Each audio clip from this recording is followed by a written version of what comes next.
윤 대통령 지지율 살펴보니까 2주 연속 20%대에 머물렀던 여론조사 결과가 나왔는데 밝은 네. 겁니까? 그러니까 그래도 반등했어요 이번에. 네, 그래서 리얼미터가 에너지경제신문 의뢰로 지난 30일부터 4일까지 조사했는데요. 네. 윤 대통령 국정수행 긍정평가는 27.9%로 지난 조사 대비 2.1%포인트 상승했고 부정평가는 68.1%로 2.7%포인트 낮아져서 약간의 순방 효과가 반영되었나? 이렇게 좀 생각을 해볼 수 있겠습니다. 네. 근데 일단은 외국 언론에서 지금 네. 대통령의 낮은 지지율이 개혁의 장애로 작동한다. 이미 이제 외국 언론에서도 지지율이 국정 동력이라는 거를 지적을 했어요. 근데 대통령께서 지금 이제 순방 중에 그렇더라도 의료개혁은 추진하겠다라고 했는데 네. 이게 지금 대통령이 지금 이 의료 개혁에 대한 그 지지도 있긴 하지만 그게 지난 처음보다는 많이 좀 떨어졌거든요. 그래서 지금 현재 이런 식의 개혁은 네. 국민들이 원하지 않을 수도 있다. 자칫 잘못하면 지금 국민과 동떨어진 견해를 대통령이 또 말했을 수도 있다라는 생각이 들어요. 그래요?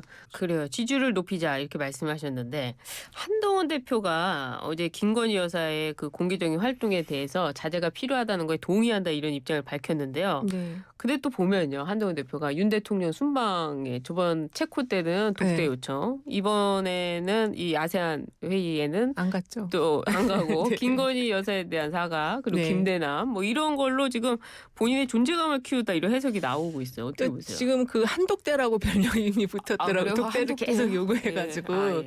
그런데 어쨌든 이번 순방 때는 지금 인사를 안 나갔는데 네. 그 이유와 관련해서는 그 한동훈 친한계 그 만찬 회동이 있었잖아요. 그리고 그렇죠. 그게 다 이제 뭐 누구누구 나왔는지 오픈이 다 됐는데 지금 현재 숫자가 제일 중요하고 현역이 몇 명이냐가 중요한데 현역이 한 20여 명 되는 걸로 지금 네. 그날 만찬 자리를 봤을 때는 그리고 주진우 의원이 그 자리에 참석했다는 게 굉장히 화제가 됐어요. 그분은 이제 친윤계로 좀 알려져 있었는데 그래서 지금 당 내에서도 약간 흐름의 변화가 있는 거 아니냐. 그리고 이제 그 조경태 의원이 네. 또 참석을 한 것이 이제 부울경 지역에서도 조금 일부 지지세를 확보하고 있기 때문에 네. 이제 슬슬 본인 목소리를 내려는 게 아닌가. 그래서 김건희 여사와의 어떤 가장 좀 치명적이고 스모킹 건이 될 수 있는 그 활동 자제에 대한 부분을 이제 좀 조심스럽게 나도 뭐 그런 생각이다 이렇게 얘기를 했습니다. 예. 그렇게 보시고 어떻게 보세요? 대통령과의 갈등이 좀 더 심해질까요? 저는 좀 심해질 가능성이 좀 반대 생각인데 좀 더 네. 심해질 가능성이 높다고 보는데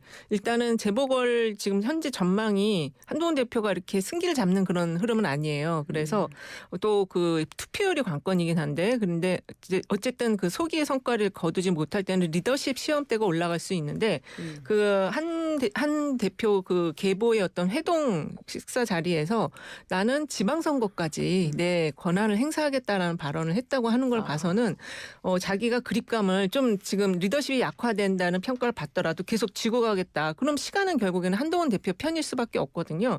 그리고 지금 그 쿠키뉴스 한길리서치 의뢰 조사 결과를 보더라도 네. 그 한동훈 대표가 윤 대통령보다는 더 평가가 조금 더 높아요. 그렇기 때문에 지금 이 전체적인 흐름 속에서는 시간은 한 대표 편이다 이렇게 볼 수 있을 것 같아요. 이게 지금 대구 경북에서 한동훈 대표에 대한 부정평가가 74.2%로 가장 높았다는 걸 이제 어떻게 해석해야 되냐. 지금 배 소장님 말씀하신 것처럼 지난 대표 선거 때 그렇게 압도적으로 60% 넘게 밀어줬는데 지금 보여주는 게 없다. 그리고 그 속에서는 이게 자기의 힘을 완전히 이제 써야 되거든요. 근데 쓰지를 않고 계속 피하는 형태의 모습. 그렇기 때문에 좀 확실하게 해라. 이런 신호인 것 같고 아마 한동훈 대표도 이거를 알 거예요. 근데 실제 당내에 힘이 없거든요. 본인이 또 원외 인사고 이런 여러 가지 상황적인 걸 보다 보니까 단계 스텝 바이 스텝으로 지금 올라가는데 그 과정에서 이제 그 자기를 지지하는 그 국회의원 현역을 보여줬다.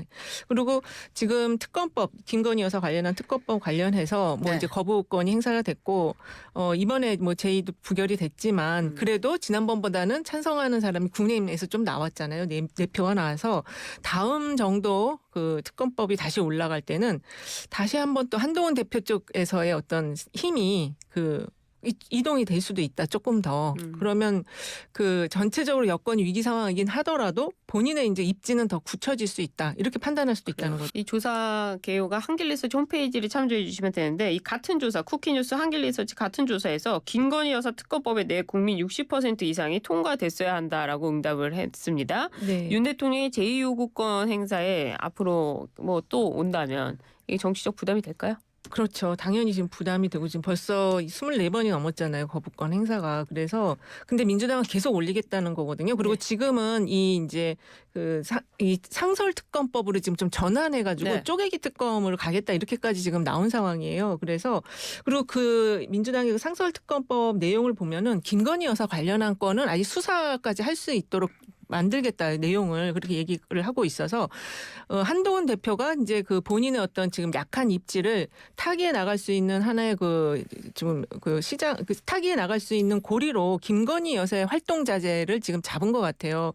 그래서 그런 속에서 김건희 여사의 활동 자제는 지금 뭐 대부분의 국민들이 원하고 있는 거고 이번 순방의 성과가 가려진 것도 지금 김건희 여사와 관련된 여러 가지 녹취록 정황이거든요. 그래서 그 한동훈 대표는 김건희 여사를 고리로 해서 자신의 입지를 조금 더 올리려는 생각을 하는 것 같고 그리고 대통령도 김건희 여사의 문제를 이런 식으로 계속 지금 거부만 해서는 답이 나오지 않는다. 이게 지금 아까 배 소장님 보수 폭망 뭐 보수 공멸의 이런 상황이 사실 그 단초는 지금 김건희 여사부터 시작이 될 수도 지금 있는 걸로 보여지거든요. 그래요. 이제 팩트 체크 팀이 필요할 정도에 네. 지금 이제 그 명태균 씨하고 그다음에 김대남 대남. 씨의 그 녹취록이 지금 미치는 파장이 이게 지금은 지금도 엄청나게 큰 파장이에요. 저희가 잘 체감을 못해서 그런데 근데 그거보다도 지금 국감에서 나오고 있는 김건희 여사와 관련된 그 문제들 그 관저의 증축 불법 증축 관련한 그 회사들 그 업체들이